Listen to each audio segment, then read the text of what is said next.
Hello and welcome everyone. This is Tim's Take Live coming to you from the BoF headquarters in London. I'm Imran Amed, founder and CEO of the Business of Fashion. I'm here with Tim Blanks, our editor-at-large. Tim and I took the last train out from Paris last night to get back home. To Clarksville. To Clarksville? What's Clarksville? The last train to Clarksville. Oh, right, of course. And we're back, but fresh in our minds is, as always, a very, very busy fashion month. And today, for BoF Professional members, like all of you watching, we're going to have an exclusive and interesting conversation, hopefully, about Fashion Month gone by.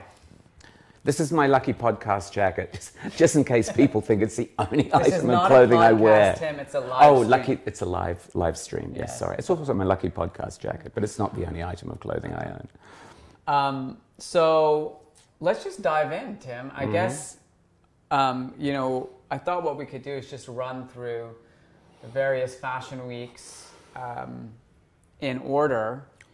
And starting with New York, we've actually got questions that have come in from BoF Professional members around the world. And the first question is from Isabel Cobb from Houston, Texas. And she asked the question, is New York Fashion Week dying? Which is, I think, probably an appropriate question, if not slightly hyperbolic. But another editor said to us yesterday, that New York Fashion Week is in crisis. Mm-hmm. And I wondered what your thoughts are on New York Fashion Week. It's just too long. Yeah. Simple. I was there for 8 days, and it felt like the calendar is jammed. But it's I was essentially doing a show early in the morning and a show late at night. It just all the things that everybody's been saying, quality control about the people who are showing, all that kind of stuff. Length of the duration, it doesn't need to be that long. Another issue is the tent poles that you can string a fashion week on. And I just don't think New York has the kind of gravitas that, definitely doesn't have the gravitas that Paris has when there are shows every single day that you wouldn't want to miss. And I would say that cities have their lulls and their comebacks and their home invasions. There's a helicopter overhead. That he knows we're doing it. Yeah. There he is, he's right overhead. And it just feels like a lull. So what do you think it should be? Well, it shouldn't be. What it should be is what any celebration of fashion like that should be. It should be just chances to discover new things, chances to see people you love consolidating what they do.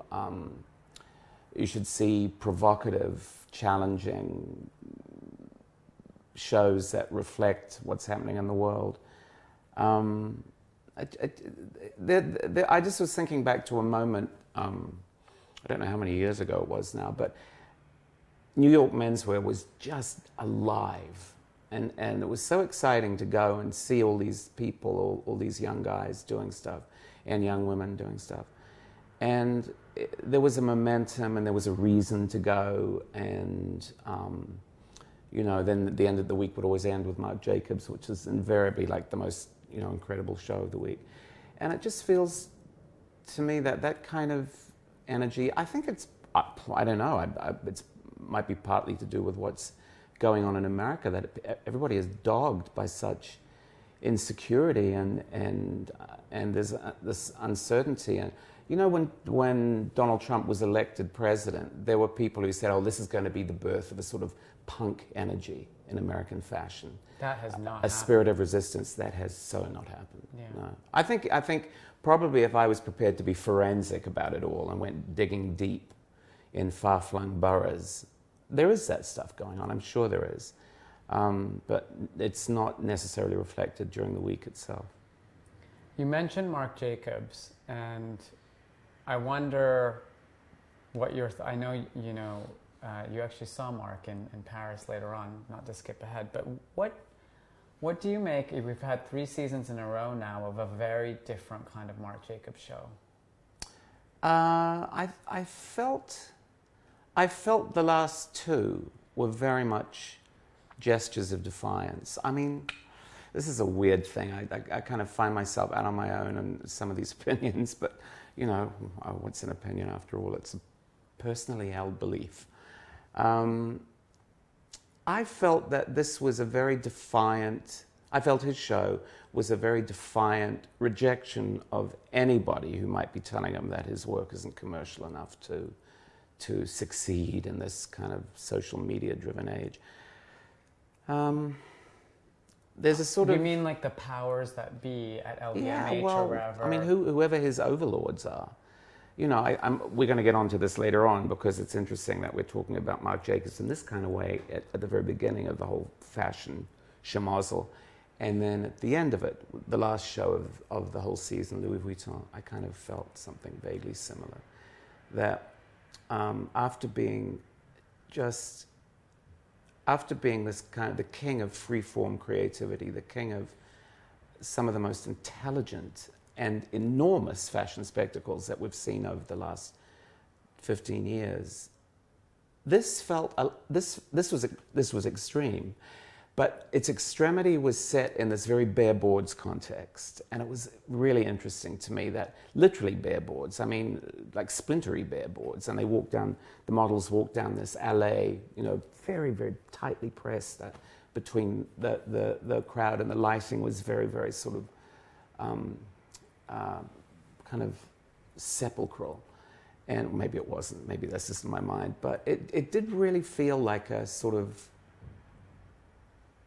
you know, I mean, it didn't look like the incroyable in post-revolutionary France, but it had that crazy kind of fuck you vibe, right? I thought. Yeah. Did you like the clothes? I personally have preferred other Marc Jacobs collections, but they definitely resonated with the people who love fashion for fashion's sake. Right. The tentpole show of the week, certainly in New York, has now become Calvin Klein by Raf Simons. What do you make of what's going on there? You know, do you see legs in this strategy? How do you see it all playing out? Well, you know, the fact that it's got to where it is, the legs have reached the kneecaps at least, because it was such a curious and interesting show filled with clothes that I found myself sitting there thinking, I want that, I want that, I want that, which almost never happens to me in a fashion show. I deliberately divorce myself from that kind of engagement. You're not thinking as a consumer usually. I could see myself in that. Well, fortunately, I could never see myself in anything. So I'm kind of freed of that particular burden. But in this show, there was a lot of, I thought, really strong commercial stuff set in that, again, very bizarre, slightly horror movie, and then completely surreal situation. Excuse me. I mean, this time I was getting Jeepers Creepers, which is a movie I absolutely love, but anytime I see a sort of creepy old barn in the middle of nowhere in America, you're just thinking, oh, the creepers inside doing appalling things to unwilling victims. And what Raf did was on his barn, the barns that were around it, he had Warhol, you know, a very interesting selection of Warhol images printed, like one of the death and disaster car crashes, bodies falling out of wrecked cars, one of the electric chairs, which is one of my all-time favorite paintings anyway, and then Sandy Brandt from the last season was printed on. And it's just that, and then we were sitting in snowdrifts of popcorn. I mean, everybody came back, everybody still was picking popcorn out of their shoes, like, you know. Well, one of our readers, Corbin Hewitt from New York, asked why no one called Raf out for his waste of popcorn, which I think he was joking, but like, what was people were eating it. Well, we had bags of popcorn. Oh, the invitation was this beautiful popcorn bag printed with Warhol imagery, I was eating silvered like the Warhol clouds, with a. I mean, you couldn't. I guess you couldn't wish for a more American thing than a bag of popcorn at the movies or at a baseball game or something. And this is what Raph has done so well with a sort of outsider's point of view. He's isolating all these various, what he sees as various icons of Americana, whether that is Stephen King's Carrie or a bag of popcorn or a cowboy or, you know, and putting them all together in this surreal way that under the auspices of the most American of brands. And it's making you reassess the house. And I think on that level, whatever the people who hired him wanted to achieve, they have achieved. Sure. So apparently, the first 3 Calvin Klein shows were part of a trilogy. He said right? a trilogy, yeah. What do you have you got a sense of where he's going next? Has he said anything to you? He'll do a tetralogy. It'll be a 4th part. I mean, I think this is such a rich vein. You can go anywhere with it. This one he talked about exploring the American landscape. And so there was that, you know, the Roadrunner and Wile E. Coyote wore on sweaters. Well, that American landscape is Monument Valley. Mm-hmm. You know, they were always running around in front of all those big old rock formations. And, I mean, I don't know whether that was the intention, but I thought that was really, it was obtuse, but it was clever. And you just see that basically America's like an onion. You can peel it forever.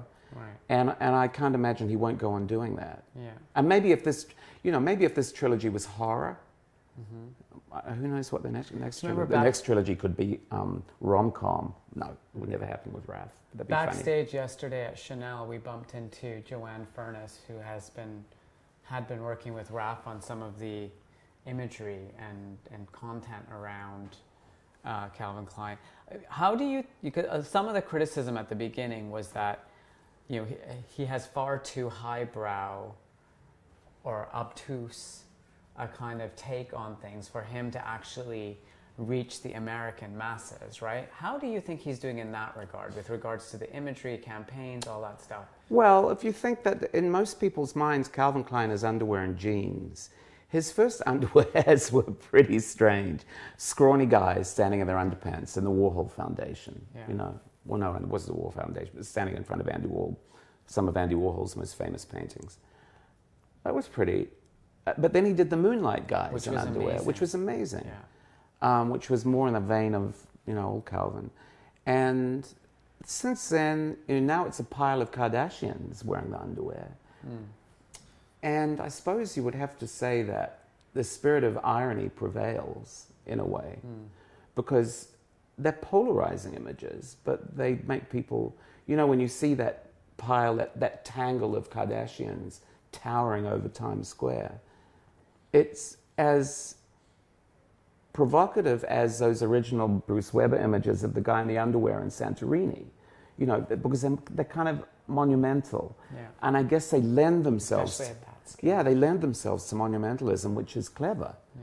I wonder if they actually make people want to buy things, which is the goal. It's not for me to say. Okay, well, let's move on. That kind of covers New York. We got to London, and probably the most important moment of the week was Christopher Bailey's last show for Burberry. What did you make of that? He turned it into a salute to the rainbow flag and the LGBTQ community, which I thought was a lovely parting gesture from him.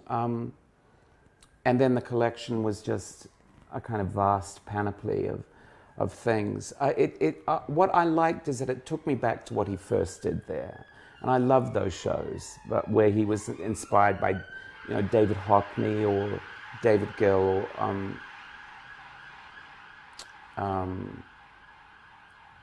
you know, his personal heroes. And those shows were quirky, and they were colorful, and then the kind of Burberry machine kicked into gear, and then it became this huge big thing that it is now. I liked that he said goodbye You know, I like that it was a collection about him. And I think I could imagine, and it was very spectacular with the laser situation and the lighting that he did with an artist. It was, but I could see how he probably he might crave intimacy now after that. You know, he said he wants to spend time with his family.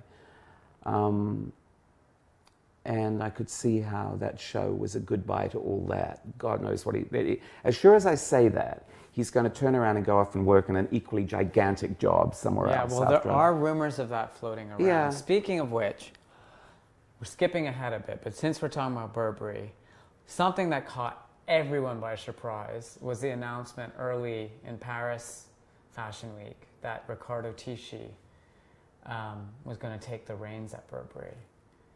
I mean, I actually wasn't in town when the news broke.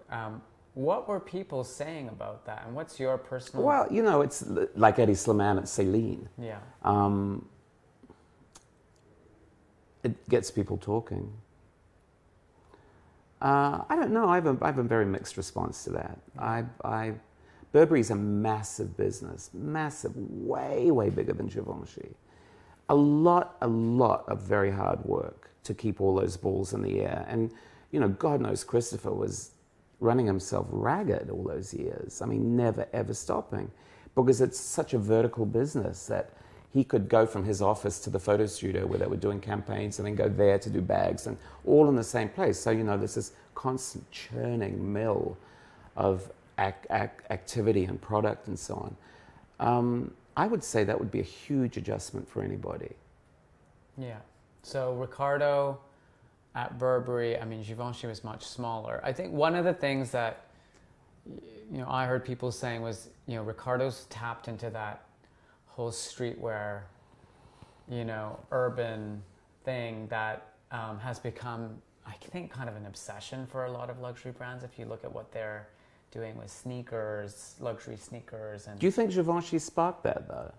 I think Riccardo was not. I don't think he sparked that, but he was definitely part of that. And remember, he went to St. Martin's, so who knows? Maybe he has this untapped seam of Anglophilia deep in his bosom. Well, usually when designers take those kinds of projects on or roles on, they have to present a vision for what they would do. So clearly, Marco Gobbetti and the folks at Burberry were impressed. And they did work together at Givenchy. They did. And so they already have a connection. They have a relationship. So you know, I think that first show will happen next September. And I guess we'll just have to wait and see. What, is it a gothic, dark Burberry, or is it like, you know, what is Riccardo's take on the... Because it was gothic before... Was it? Christopher. Roberto Menichetti did extremely Mary Queen of Scots being dragged off to have her head chopped off collections. You know, yeah, it was very gothic, huge, dark and heavy. And so I don't think he's going to do that. But let's just say it was a very counterintuitive decision and it made everybody talk. Everyone was talking about that. Because in all the speculation about who's going where with the various jobs that are rumored to be open and all the free agents who are now kind of drifting around the industry, that was never a point of speculation that Tisci would go to Burberry. I heard people talk about it, and I would also always completely dismiss it out of hand, saying they would never do that because it doesn't make sense. But let's see. Let's move to Milan. Is that our London? Yeah, that's our London. I want to keep moving because there's lots of other stuff. And actually, I think it was a relatively uneventful, except for the Queen, who showed up at a show. Which we weren't there for, which was so major, really. Neither of us were there for it, so it's hard for us to speak about it. And he's so hugely out of the blue, really. And... historical moment for British fashion. You were in Milan already, and for the Moncler event. I was in Dubai, so we missed it. In Milan, you know, everything begins with Gucci, and this season's Gucci show is actually, I thought, quite different in terms of the way it was staged and then the way it was communicated to us. So first of all, as opposed to every other show, that we've seen up until now. It wasn't in a dark space with lots of smoke. It was almost in like a surgical, clinical, brightly lit environment. Not almost, it was. Yeah, and you could see everything in every detail, which changed the way you looked at the clothes. And then second of all, Alessandro did a press conference afterwards, and I've always heard him, when he speaks to us backstage, he used to speak to us in English. This time, we had simultaneous translation in English from his Italian. And so I felt like we were hearing him articulate his thoughts on the collection in perhaps a more clear and complete way than he was able to do in English before. What did you make of this collection? Like the cyborg.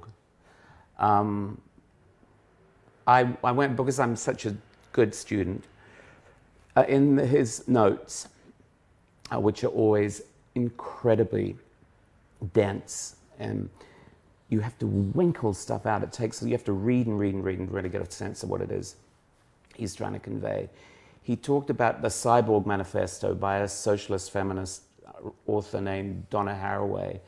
It's something she wrote in 1984. Apparently she became so well known for this and for her writing about the cyborg mentality in relation to society and feminism and so on, and how it was anti-male patriarchy and stuff.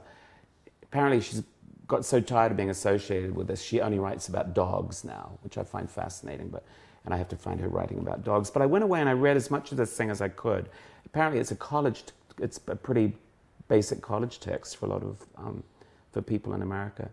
And I found it so enlightening. Yeah. You know, that this whole, that we are living in an era of identity politics, and she totally dismisses the idea of identity.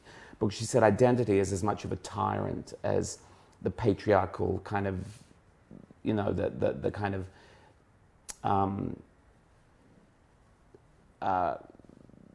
like man versus machine, woman versus man, physical versus non-physical. All these oppositions that are created that are designed to kind of push people into pigeonholes.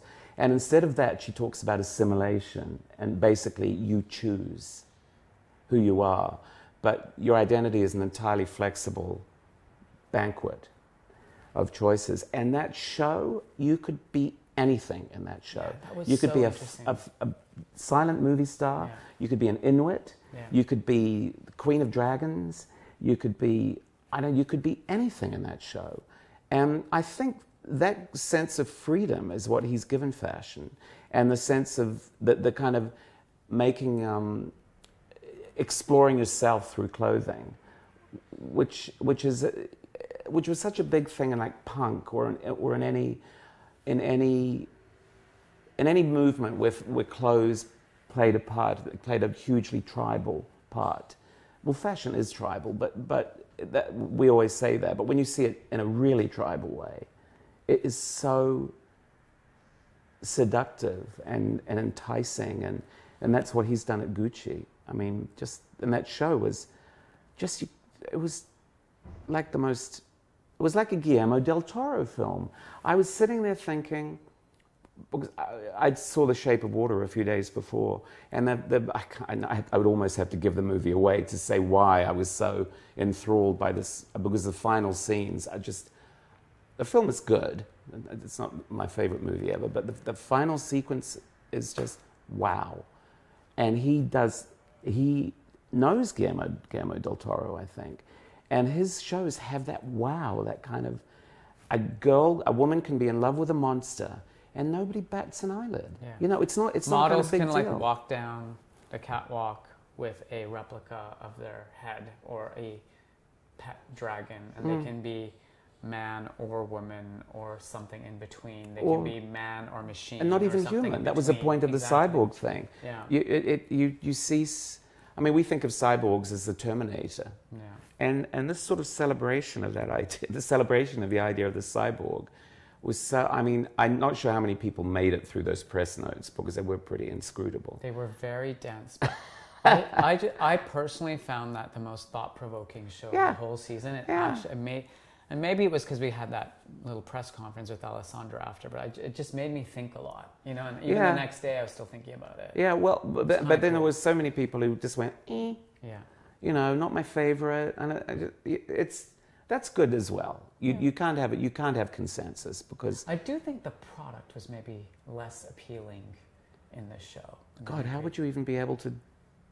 What did you think about the turbans? There was we had one question here Okay. from Edwin Waller from Berlin, Germany, who says, in the wake of the Gucci Sikh turban uproar, why is fashion still getting cultural appropriation wrong? Well, he said in the press conference that he wasn't doing Sikh turbans, because there was a big essay that you ran on the site by a woman talking about how fashion gets cultural appropriation wrong, what it could do to ameliorate the situation. He was doing the turbans of New York taxi drivers in that sort of Gucci, you know, the multiverse of Gucci, where things come from other dimensions to inform the collection. And I'm sure that when this came up, this arose as a controversy, he must have been, you know, I was doing turbans. Well, somebody said he could have done turbans then. He didn't have to do the turbans of New York taxi drivers. He could have, if he wanted turbans, he could have done. Yeah, they were wrapped in that Sikh style. Yeah, he could have done Jennifer Saunders' turban from French and Saunders. He wanted not a Sikh taxi. He wanted the turbans of the guys he sees driving taxis. Who happened to be Sikh. Who happened to be Sikhs. So it is. You know, there were probably not a chorus of voices, but there were some voices, and you can see it on the comments under your review in the site. There were some people who were very offended by it. Well, you know, as people always say, ignorance is no excuse.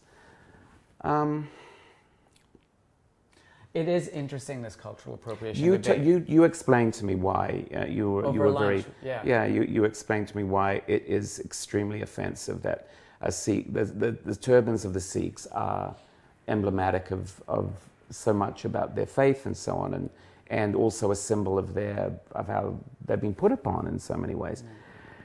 And you know, ignorance is no excuse, but I just think that you could go back with this new consciousness. We have this acute new consciousness and fillet fashion, and it is really one of those fillet fashion for its ignorance and its exploitation, or whatever, on so many levels. But it is one of those areas where people are going to say exchange, appropriation. I mean, and the idea of a sort of panel of Sikhs brought in to consult on a turban. So that's what that op-ed argued, which maybe went a bit far. Well, but it might have been nice. It might have been nice to see an Indian person with the turban. Yeah. As well as some of the other people he'd chosen. Or have it, because we got a very fulsome little collection of notes about, you know, the Paramount logo and the NFL logos and all the various bits and pieces, the licensed bits and pieces that were quoted in the collection. But, you know, I seriously don't think it occurred to anybody that the Sikh community needed nothing to be about thanked. the turbans. To say, you know, that the turban is one of, you know, or that we have made a 6. donation to, exactly. You know. Exactly. Anyway. Yeah. I'm going to rush through to Paris because I felt like of all the fashion weeks actually this season, Paris was the most eventful, the most interesting. I wanted to start with Claire Waite-Keller at Givenchy. You know, you shared a review that Kathy Horn had written. An article in New York Magazine. In New York Magazine about Claire's couture collection, which I think several people saw as a breakthrough collection for her. Yeah. What do you make of what's going on at Givenchy? Well, you know, I said to you that they're strategizing for $1 billion business. One thing I've said about Claire is that I've known her for a long time. She was designing at Pringle, and I liked her work at Pringle. I mean, it was criticized, but I liked what she did. I think she, and I always thought of her sensibility as being quite the sort of that English sensibility as sort of free, sort of artisanal, free-spirited, kind of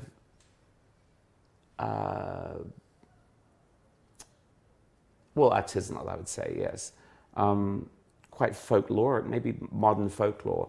So for her to suddenly turn around and start doing these, absolutely, I mean, she said this collection was inspired by Berlin, but the seamy side of Berlin. She used the word sleazy quite a lot when she was talking about the collection.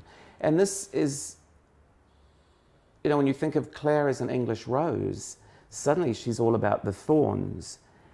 And I think that's taken people by surprise. I know it's kind of taken me by surprise. I would always have said she was ambitious, but it's really interesting to see her ambition realized in such an obvious, edgy way. And people questioned a lot when Riccardo Tisci stepped down and Claire emerged as his successor.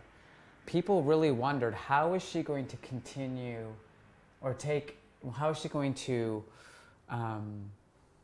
evolve Givenchy, respecting the codes originally of Hubert de Givenchy, but also that very, very kind of ingrained, tough, gothic, sexy DNA that Riccardo had laid on top. And I think she's actually done a very good job of balancing it too. Yeah, and it's interesting now that she, you think of, I've always thought of her as being quite shy and retiring. Definitely never pushing herself to the forefront. Very happy to work, do her work and then return to her family and have a lovely family life. And she's never been in the headlines. And suddenly she's in lots and lots of pictures on social media and hosting huge big parties. And I just feel it's so weird. The weird thing is that you hear all these people saying, God, what a surprise and how amazing. And it's just, you never thought she had it in her. And everybody's being extremely complimentary, but at the same time, it sounds quite patronizing because you're just thinking, well, yeah, I mean, it is a surprise, but why are we surprised? It's like, when people launch a new product and say, new, improved, better than ever, and you think, well, what was it before? But she's doing it. Yeah, it seems to me like it might have been an inspired choice. And that the partnership between Claire and Philip Fortunato, the CEO. Well, because to me, she would have been a Burberry designer. Yeah. And now she's at Givenchy and Riccardo Tisci's at Burberry. Yeah. So, maybe when we're talking about Tisci at Burberry, we're talking about an equally... unexpected. Yeah, a counterintuitive choice with a lot of potential. Yeah. Speaking of unexpected choices, I don't think we could have this conversation without diving into everything that's happening at Celine. And there were two themes of discussions that I, heard very often while we were in Paris. The first is the lament of what people are calling the philophiles. I mean, on the train back from Paris yesterday, everybody had Celine bags. There were so many editors with Celine shopping bags making their last purchase, almost even pilgrimage to the Celine stores to get the last pieces of Phoebe's collections. And then the other conversation was like, well, what's going to happen under Hedi Slimane? And is it going to be the Hedi Slimane that we've known from Dior, Homme, and Saint Laurent, or is he going to do something different? So what do you make of it all? Like, where do the philophiles go? What happens to them? And then... Well, because lots of the critiques this season have mentioned design, that this could be the collection that the philophiles go to now. That people looking for their Phoebe fix will find it at this house or that house, that the people are stepping up to that Celine, to fill that Celine gap. I think BoF said, and I'm sure other people must have as well, that with Celine, you couldn't replace her, and you wouldn't want to take on a pale imitation. That would be a disaster. So you make this bold move where you install somebody who is, we think, has a completely opposite aesthetic. Who knows? God, anything could happen in the light of what we were just talking about with Claire. But there's going to be menswear, there's going to be couture, there's going to be a whole big beauty business developed. It's everything Hedi Slimane ever wanted. Complete and utter creative control of a huge pod, ever-expanding pod of opportunity. Obviously somewhere along the line there'll be some attrition, but there'll be a whole new customer for Celine. It'll become a whole separate they could thing. potentially cannibalize Hedi Sliman's customer base that's currently still shopping at Dior Homme or at Saint Laurent. Karl Lagerfeld said backstage at Chanel that he was waiting for Celine. So clearly he's one of Sliman's most famous fans. So that fan base that Hedi Sliman has, they could. That's always assuming he's going to do what he's done in the past, and he did. I just can't see him doing anything. Well, he did prove at Saint Laurent that he could do things other than the things people revered him for. He was capable of exploring other areas other than the sort of super skinny, hyper stylized. You don't think Saint Laurent was super skinny and hyper stylized? Yes, it was. Yeah. But I'm saying he also showed himself at Saint Laurent to be capable of other. There were volumes, there were explorations of various things. What he did show he was excellent at doing is isolating the codes of the house and then expanding on them. But in this case, the codes of the house are antithetical to what his we know own he aesthetic, does. and they are not really codes insofar as they're the aesthetic of another designer of his peer group, Phoebe Philo, and I just can't imagine he's going to do anything in that realm. But Celine had other stories before Phoebe, and it did. God knows what he might find if he goes back to 1946 or whenever it started. Viviana and her whole thing. Maybe there was something back there that he will be able to. I mean, let's see. Yeah. You mentioned this earlier. This was last night. Nicolas Jesquier, Vuitton. What was that? What happened? Much shorter show, fewer looks, a lot fewer ideas. Some were saying maybe a swan song. Really? Well, swan song insofar as his last show, maybe. Really? Yeah. Gosh. Well, I mean, it felt the kind of paucity of inspiration. Might say that. Last season I loved with the 18th century jackets and the trainers, and the shorts, and it had such a sort of interesting vibe. What I heard was people saying maybe that wasn't as successful as it could have been, and there was pressure on him to make something more commercial. I do think in a very interesting way. I wasn't wild about that collection. I thought it was kind of interesting that we were sitting in the most monumental setting. And then at the Louvre, in a covered court, which people hadn't seen in ages. And it started to pour with rain, and the rain came in through the tent and soaked. We saw people at the train station literally changing their clothes out of bags; they were drenched. Not happy. But I think one of the strongest trends this season, one of the strongest but the most subtle trends, was this whole notion of bourgeois dressing. The sort of the lady, but the lady like Saint Laurent did Belle de Jour, the lady with a dark undercurrent, a sort of subversive edge. We saw it at Fendi, and I said to Sylvia Fendi after the show, because, in a way the most famous, well, obviously, the most famous movie about the bourgeois is Louis Buñuel's satire, The Discreet Charm of the Bourgeoisie. And I said that to her, and she said, "You got it."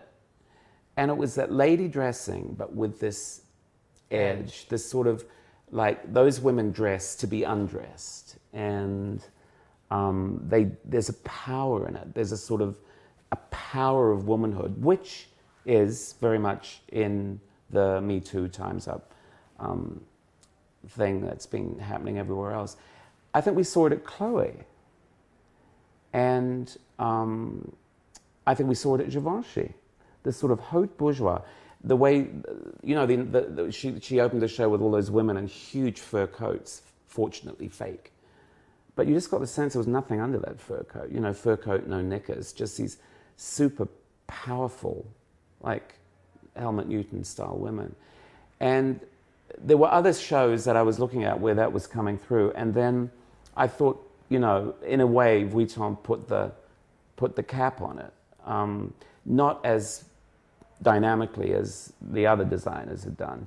But, the pleated skirt with the top and the endless separates and the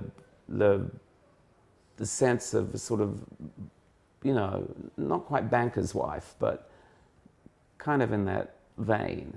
You know, much more commercially kind of. A woman with a young lover. Something that people might buy too, though. Really? Yeah. Do you think it was commercial? It felt more commercial to me. Like, gosh. Yeah. It wasn't, it wasn't fashion with a capital F. It didn't feel like that to me. In a world where Gucci is commercial. Yeah, so it felt to me a little. It just felt like, I mean, in a way, the opposite of last season, which had like the sneakers, and it was like a commercial in a different way, but maybe in a way that's not going to work commercially. Does that make sense? Yeah, totally. Yeah. I mean, an attempt at being commercial. I think because in all my years in fashion, I've seen this before. I've seen, Marc Jacobs did amazing Belle de Jour collections, and bourgeois dressing has been, it pops up. But Prada done it brilliantly, a pleated skirt and a little sweater. I think at Dior, Maria Grazia Chiuri continues to be very controversial at Dior. I thought it was her best collection, but she also had that. The sweater, the little pleated skirt, the sort of 1960s French woman,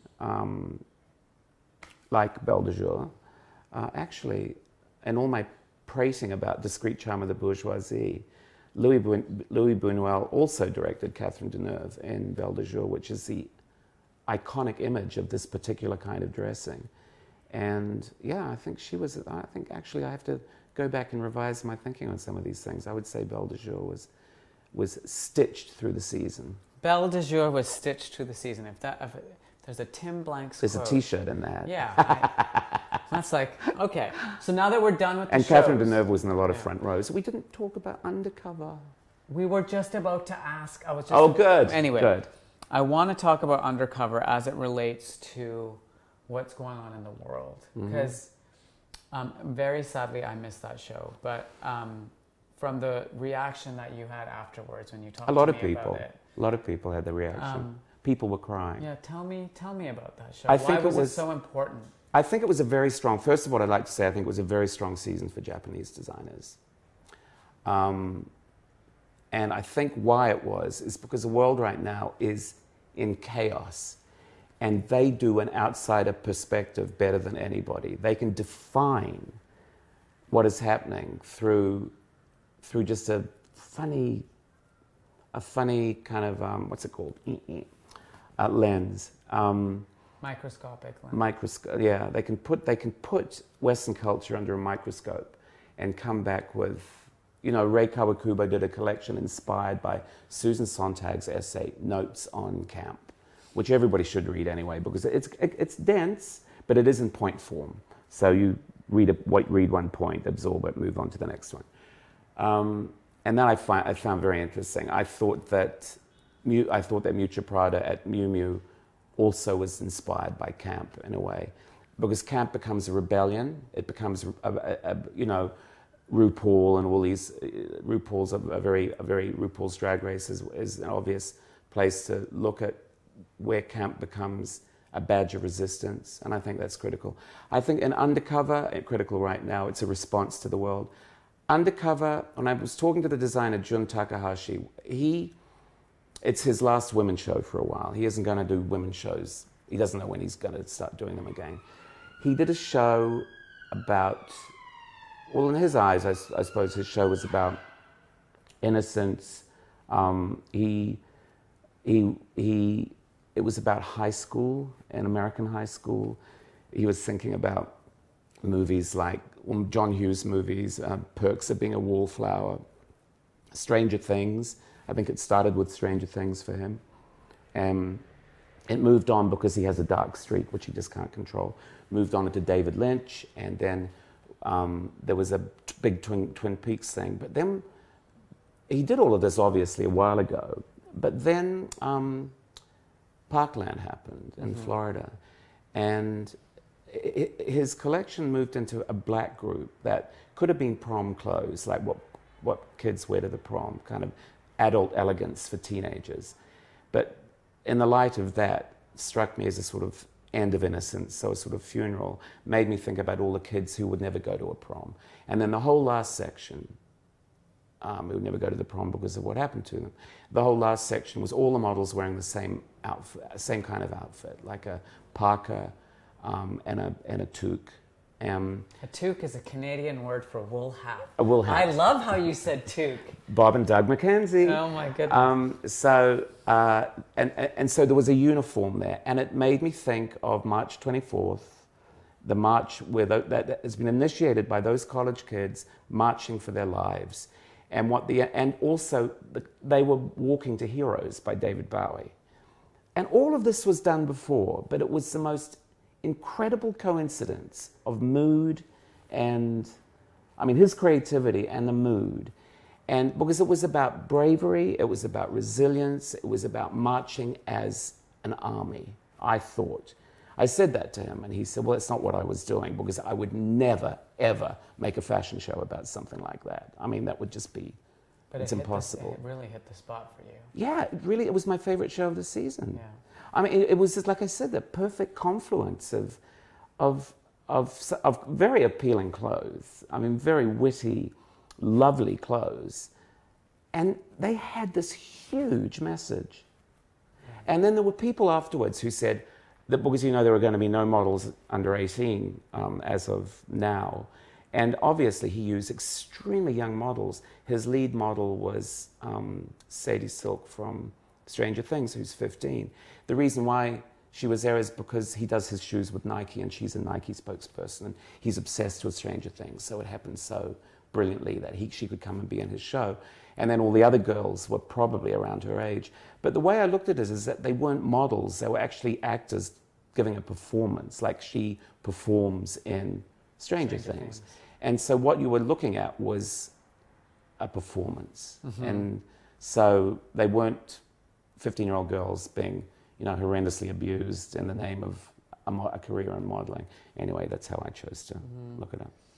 We're almost out of time, but I think there's another theme that was winding through every conversation of the season, which has been the ongoing revelations and accusations against photographers, stylists, and other players in the industry, even the CEO of Guess, around sexual abuse, bullying, assault. It was interesting to hear people talk about it during the season, and you and I talked about it a lot. But every dinner, it came up all the time. Where are you, as someone who's seen this industry over the last 30 or how many years did you say you were doing Fashion Week? I started going to shows in Paris in 1987. Okay, so 40 years? No. 30 years? 30 years? 30 years. 30 years. 40 years. What do you think is the industry's... you and I talked about this on the podcast a few weeks ago after the couture shows, but do you think the industry is ready to face up to this? Why not? No. No, and every other industry that is being racked by these issues, as people are falling on their swords, apologize, begging for forgiveness and doing everything they can publicly to right the wrongs, and fashion isn't. I think we have a way to go with working the fashion industry has a way to go with working through this reckoning that had to come. It's been coming for such a long time. Accountability for behavior that is inexcusable. I think it's a wake-up call for the fashion industry to just become more professional about the way it operates. So have they heard the alarm? I don't think so. Why not? The chain of indulgence and enabling is so long and thick and unbreakable for so many people, I think. Yeah. The enabling, because the enablers go, where do you stop? It's not just about photographers, it's about agents and editors and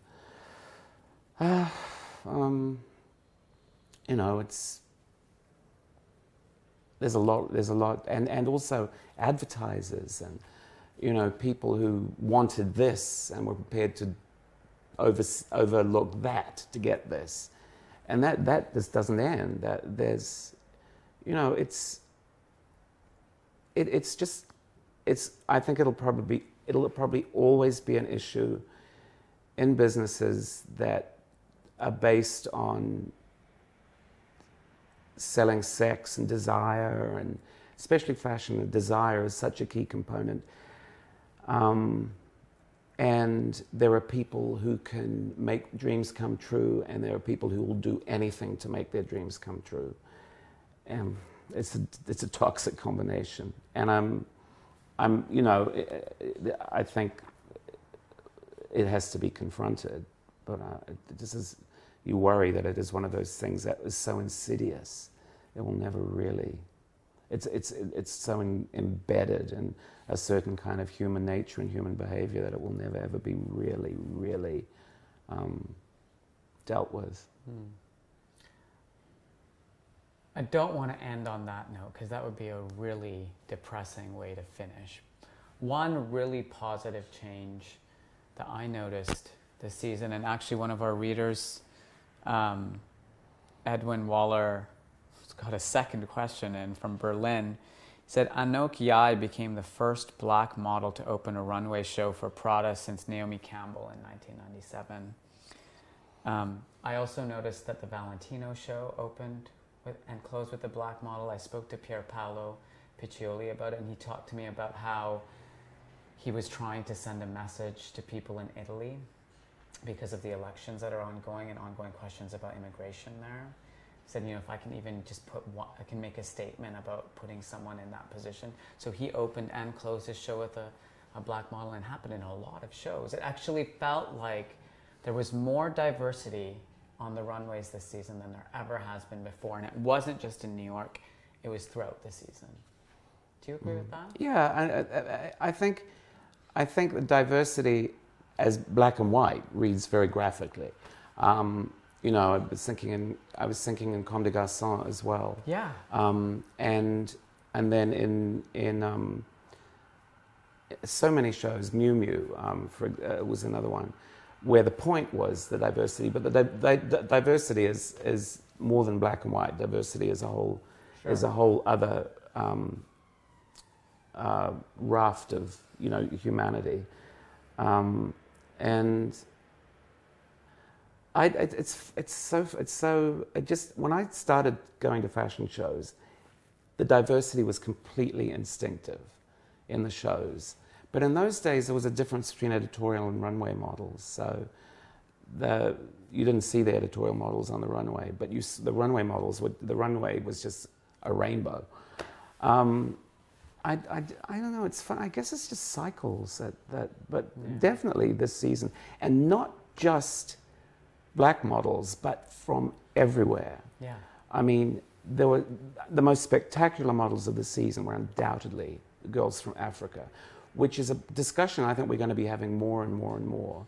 Yeah. Africa, and where Africa is going to move into the industry, how Africa is going to move into and influence the industry, because I really feel that that's the next big thing that we're going to be talking about. Well, and this was a problem that people talked about for many years, and I think where there were challenges changes in some cities, it never really reached Milan and Paris, and this season it really felt like it did. So maybe if we can address some of those challenges around racial diversity, we can address fashion's other challenges and problems. Oh, I think that the problems will be never ending. The struggle never ends. The struggle never ends. It really doesn't for so many people in so many ways. Well, your struggle for this season has ended. You think? Well, yeah, you can. Well, you have a couple more reviews to do, but soon you can take a break and we'll catch up again. Well, that struggle never ends. Yeah. I'm just congenitally incapable of taking breaks. What can I do about that? I don't know. That's for another. Dr. Ahmed. Oh, that's for another. You're on my couch, so you can give you some counseling later. We have to go, everybody. I hope you enjoyed our special edition of Tim's Take Live, especially and Imran's Take, especially for you, BoF Professional members watching from all over the world. You are the most engaged, the most interested, the most supportive members of our community, and we're really grateful to have you all join us. If you like conversations like these, we're doing more and more of them on our weekly podcast, Inside Fashion. You can find us on pretty much every podcasting platform, and just today we launched the BoF podcast on Spotify, so you can find us there too. We have lots of conversations like this, but also different conversations, and those are available to you on a weekly basis, right down to your phone. And you can listen on your way to work or in bed or whenever you find a few moments. So thanks to all of you for tuning in. That's all for this edition of Tim's Take Live, and we look forward to seeing you all again here next season as our infamous editor at large, Tim Blanks, ever larger gives us his take on the shows. Have a lovely day, and thanks again for tuning in. Thank you. Bye. Bye.